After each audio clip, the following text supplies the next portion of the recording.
राधे राधे और जय जय श्री राम भगवान की। मैं अभिषेक भटनागर अपने चैनल गॉड इज माइंड पर आप लोगों का एक बार फिर से स्वागत करता हूं। आज हम श्रीमद् भागवत के 9वें स्कंद के 11वें अध्याय के बारे में पढ़ेंगे। कल जिस तरीके से हमने श्री राम अवतार की कथा सुनी थी, तो कल हमने कथा सुनी थी श्री राम के राज्याभिषेक तक की। आज हम उससे आगे की कथा सुनेंगे। मैं जरूर आशा करता हूं कि आप लोगों ने अपने बच्चों को बहुत प्रेरित किया होगा इस कथा के सुनने के लिए। देखिए, ये सुनना बहुत आवश्यक है।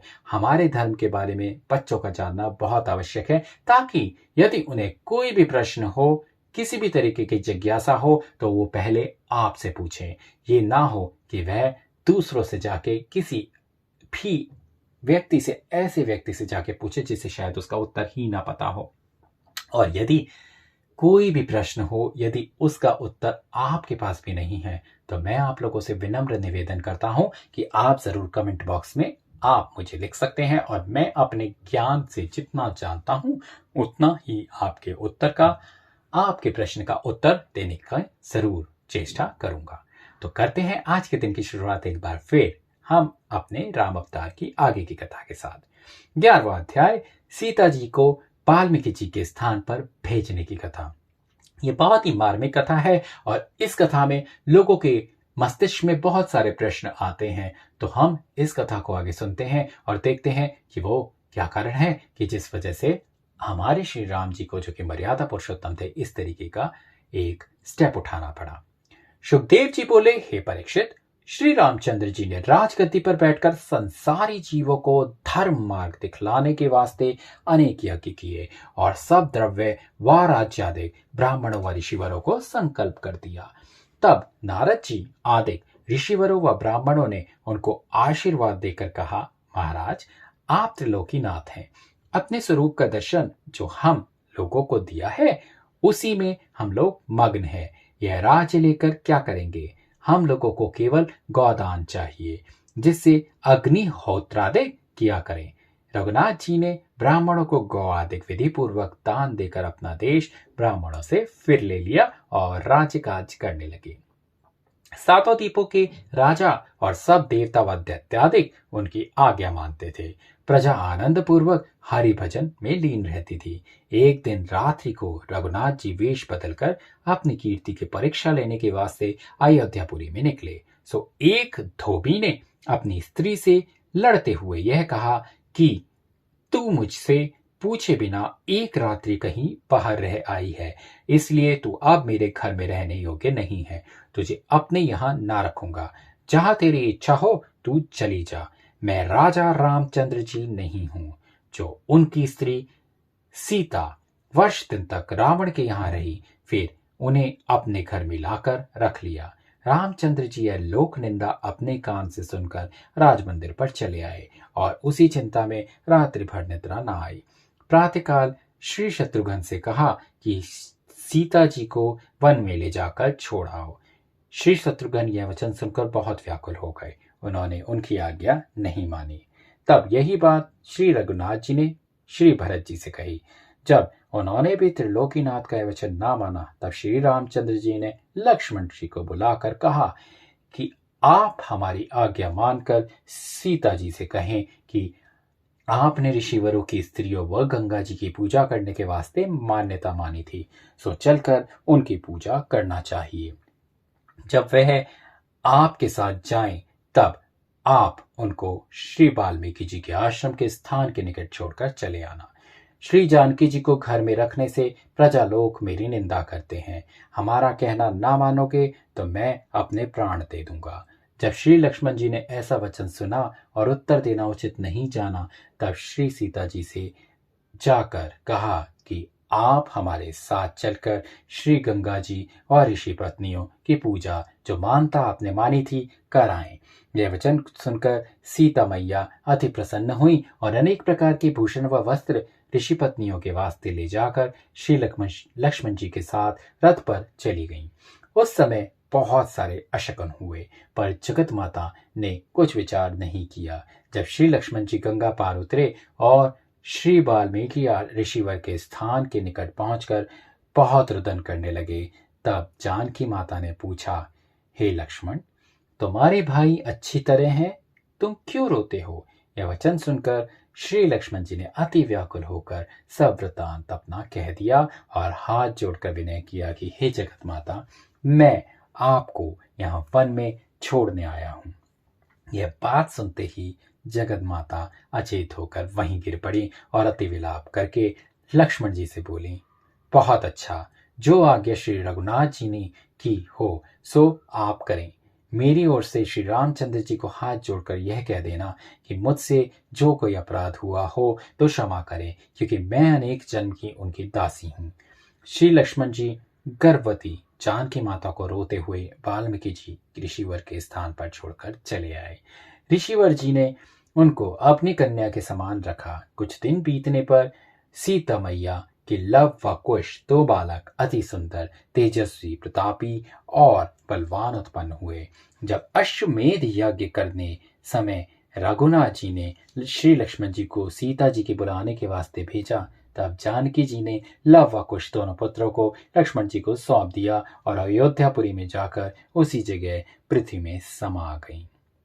यह देखकर रघुनाथ जी ने बड़ा विलाप किया।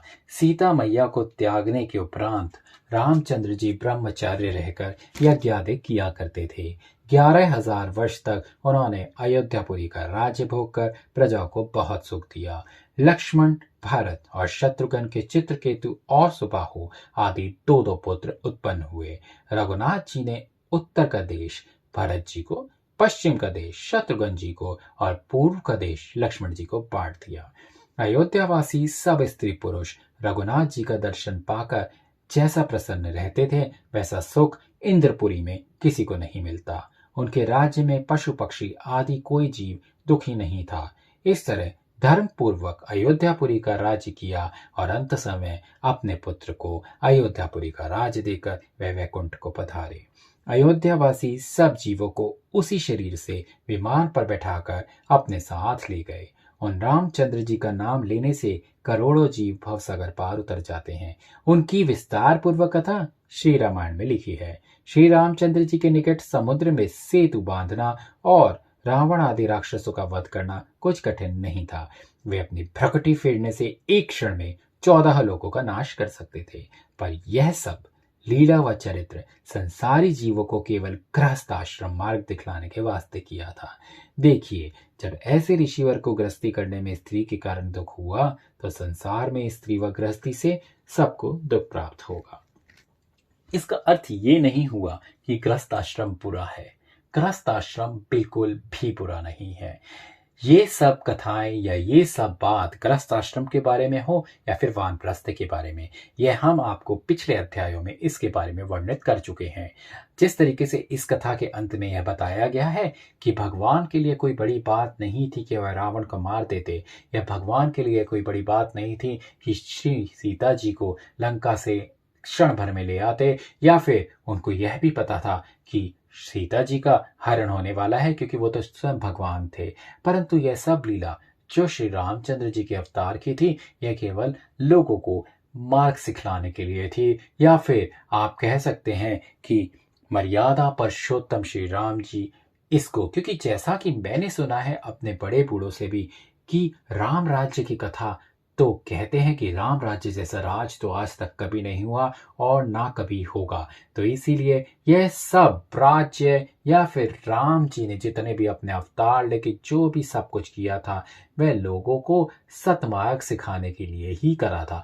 अभी तो फिर भी बहुत से प्रश्न, जब मैं भी छोटा था, बहुत से प्रश्न मेरे दिमाग में भी आते थे कि यदि वह भगवान थे तो फिर माता सीता, जो कि उनके अलावा किसी को कुछ नहीं समझती थी, जबकि अग्नि परीक्षा उनके सामने हुई थी, तो क्यों किसी के कहने से उनको वन में भेज दिया गया? क्या यह प्रश्न बहुत बड़ा प्रश्न नहीं है? हाँ, मेरे दिमाग में भी यह प्रश्न जरूर आता था, परंतु कहने की बात केवल इतनी सी है जो कि मैं समझ पाया। उन्होंने राजधर्म के बारे में इसके लिए बताया है कि राजधर्म से बढ़ के कोई धर्म नहीं होता। जो भी कोई राजा जो कि अपनी इतनी बड़ी प्रजा को देखता है, उसके सामने परिवार कुछ नहीं होता। तो इसीलिए राजधर्म बहुत बड़ा धर्म है, और इसी धर्म को मार्ग सिखाने के लिए श्री रघुनाथ को सीता जी का त्याग करना पड़ा। जबकि यदि आप सभी लोगों ने रामानंद सागर जी की रामायण देखी होगी तो उसमें यह साफ बताया गया है, कहीं ना कहीं माता सीता ने ही श्री रामचंद्र जी को यह सुझाव दिया था, यदि आपको इतनी ही विडंबना हो रही है तो आपको अपने राजधर्म का पालन करना चाहिए और मुझको वन में छुड़वा देना चाहिए, ताकि आगे के जितने राजा आए वह अपनी प्रजा के सामने अपने निज हितों को बिल्कुल भी आड़े ना आने दें। और यही मार्ग था जो श्री राम आगे के आने वाले राजाओं को बताना चाहते थे कि यदि राज्य कर रहे हैं, यदि राजा बन रहे हैं तो फिर राजधर्म निभाना सबसे बड़ा धर्म है। राजधर्म के आगे निजी आपका जीवन या आपकी अपनी फैमिली कुछ इम्पोर्टेंट नहीं रखती, क्योंकि आपकी प्रजा ही आपकी संतान बन जाती है और सब लोग जो उनके साथ होता है या उनके बारे में सोचना ही आपका प्रथम कर्तव्य बन जाता है। तो इसीलिए यह जो भी कुछ हुआ था यह राजधर्म दिखाने या आगे के आने वाले राजाओं को राजधर्म सिखाने के लिए हुआ था। तो भगवान के किसी भी किए हुए कार्य के ऊपर संशय हमें नहीं करना चाहिए। अब इस कथा को हम संपूर्ण करते हैं 12वें अध्याय के साथ, जिसमें कुश के वंश की कथा हम आपको बताएंगे। सुखदेव जी बोले, हे परीक्षित, राजा कुश के वंश में अतिथि पुंडरिक और सुदास आदि कई पीढ़ी के उपरांत मरु नामक राजा बड़ा प्रतापी हुआ। वह मरु आज तक उत्तर दिशा में कलाप ग्राम में बैठा हुआ तप करता है। कलयुग के अंत में फिर सूर्यवंशी धर्मात्मा राजा उससे उत्पन्न होके अपना वंश चलाएंगे। उसी मरु के वंश में बृहदबल नाम का राजा बड़ा प्रतापी हुआ, जिसको आपके दादा भीमसेन ने महाभारत में मारा था। राजा इक्ष्वाकु के कुल में इतने राजा बड़े प्रतापी हो चुके हैं, अब जो उनके वंश में आगे होंगे उनके नाम सुनो। बृहदबल के वंश में सहदेव और सुमंत आदि राजा कई प्रतापी राजा होंगे और बहुत पीढ़ी तक उनका राज्य संसार में स्थिर रहेगा। हे राजन, कलयुग में भी सूर्यवंशियों का राज होगा और उनका कुल उत्तम रहेगा। तो इसी तरह समाप्त होती है आज की अध्याय की कथा और कल हम आपको बताएंगे वशिष्ठ जी का राजा नेमि को श्राप देना और चंद्रवंशी राजाओं की कथा। यह सारी कथाएं बहुत महत्वपूर्ण हैं सुनने के लिए, तो आप इसको जरूर सुनिएगा। करते हैं आज के दिन की शुरुआत एक बार फिर। जय श्री राम, जय हनुमान जी भगवान और जय माता सीता की, और राधे राधे।